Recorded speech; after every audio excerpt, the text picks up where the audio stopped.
I waited until late afternoon to transplant my tomatoes, and I already have my tomato cages all set up. And no, that's not backwards. There's a method to my madness.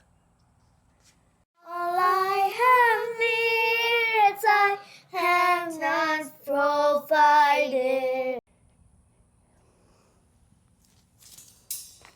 You see, I have logs down on the bottom here, and then I put brush on top of that, and then a layer of leaves, and then I put the dirt back up over that. So when I go down, a lot of times I'm running into a log and I have to reposition this. So if I already had a tomato plant there, then I might damage the tomato plant while I'm trying to keep poking these legs down into the soil. I'm also leaving what's left of some mustard greens that were growing here. If I see that they're going to get out of hand, I'll just go ahead and clip them off. But I want to leave the roots down in there because the roots will help deter root knot nematodes. That's what I've been told. I've never really run the experiment, but a good source tells me that it will help.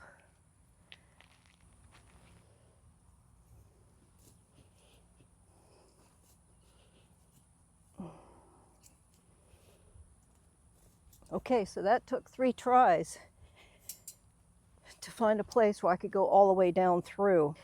All of my tomatoes this year are determinate tomatoes. That means they're going to put all their fruit out at once, and then it's a big harvest. The indeterminate plants will, not only will they continue growing and making long vines, but they want to continue to produce their fruit throughout who knows how long, 2 or 3, 4 more months. But the problem with that here in Florida is it gets so hot that they won't pollinate themselves. And so you've got all that time wasted with the plant trying to put out blossoms, and then the blossoms never become fruit. This way, it is going to be a lot more work, but I don't mind. I like to can my tomatoes. I'm using Bacillus aemiloquifaciens strain. I'm putting about 2 tablespoons into 2 gallons of water here.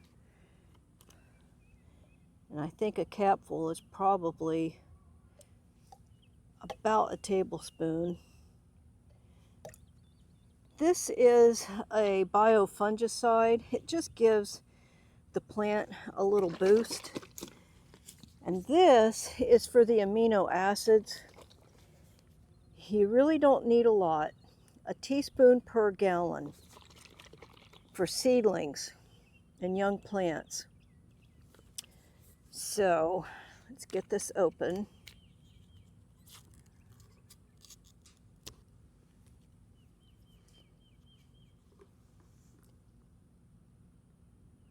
About 2 teaspoons for 2 gallons here. The amino acids are, it just helps the roots take up nutrients quick. So I'll give that a bit of a stir.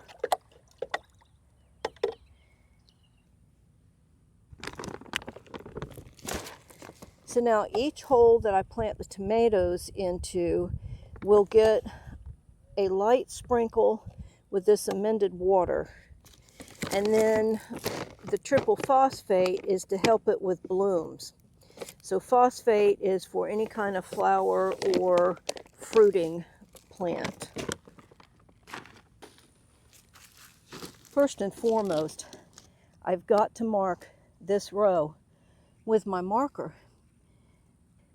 And I call these tomatoes on the vine. I don't know what their real name is, but that's okay. This is about, the 4th or 5th generation of tomatoes on the vine, and they are doing really, really well.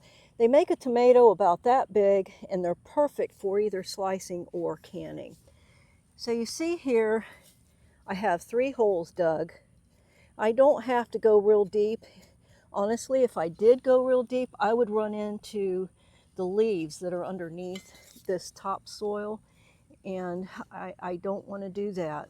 They'll send their roots down into it for nourishment, but not right now, not right away.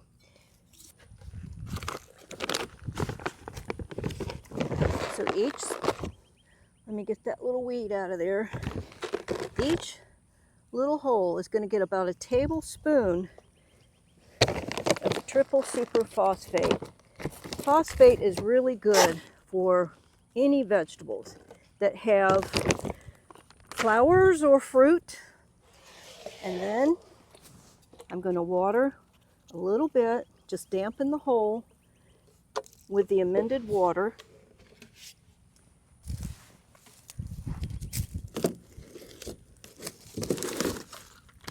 And then I'm going to lift out. I'm going to start with the healthiest ones first. Very gently, just lay them down in there. Let's see, I think this one looks pretty good.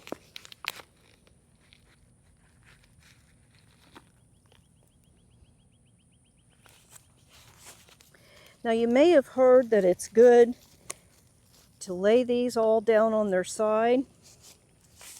It's really not necessary. And the reason I say that, I mean, you can do it, but the reason I don't is because all the nutrients that this plant needs is in this topsoil.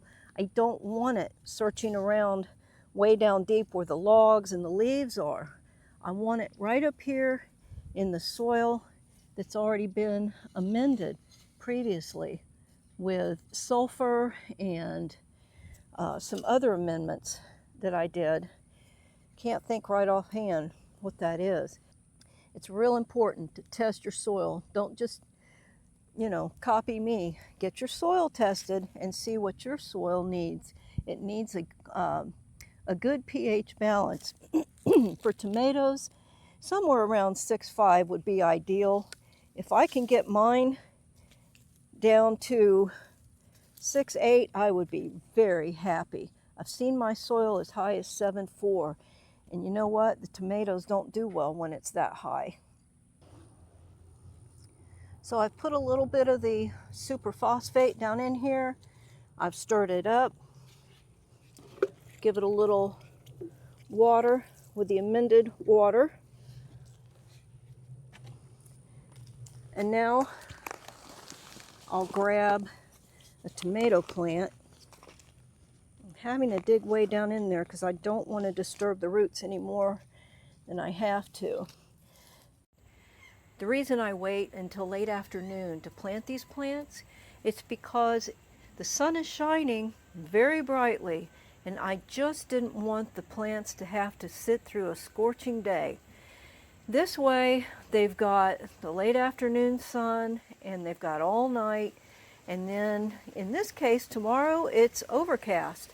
So they're going to have some time to get used to their new home before they're in the real bright sunshine here in Central Florida.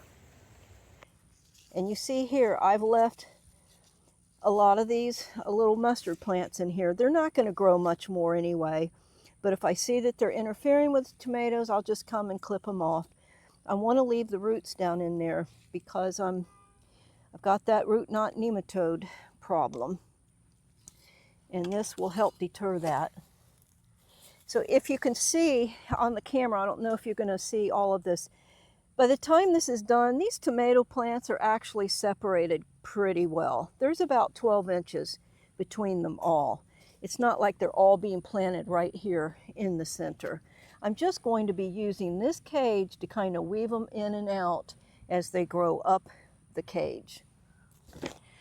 Well, this completes my spring planting. I saved the tomatoes for last.